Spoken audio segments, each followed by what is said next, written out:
stood on the side of a rocking boat that looked like it would capsize and merely said, "Peace, be still." But he said what he was. Because he was peace, he could speak peace. Because he was sleep, he was calm enough to deal with the crushing place. And he says, "Peace, be still." And when he said, "Peace, be still," the winds heard the voice that said, "Let there be light." And the winds were slain in the spirit. And the waves lay prostrate in the floor. And the disciples stood there scratching their head, saying, "What manner of man is this, that even the winds and the waves obey his will?"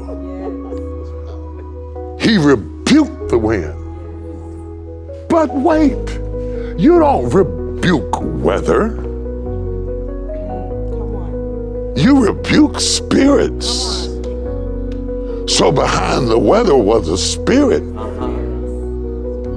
Jesus rebuked the spirit, and the weather had nothing left to work with. The crushing is not the destination. It's the transportation. And you will get there to the other side.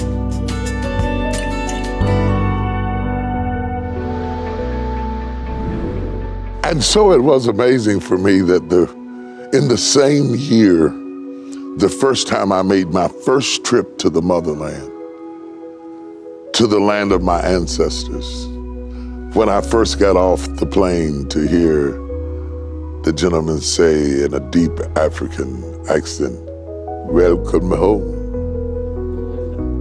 was absolutely staggering. And it was amazing because in that same year, I made my first trip to my spiritual ancestry, to Jerusalem.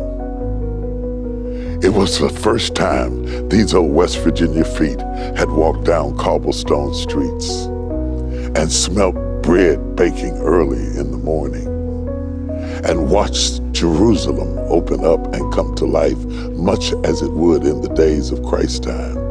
And I searched it through. I went everywhere I could go. I went down to where the pool of Bethesda is thought to have been. I went down to the Sea of Galilee. I set my feet in the waters of the Jordan.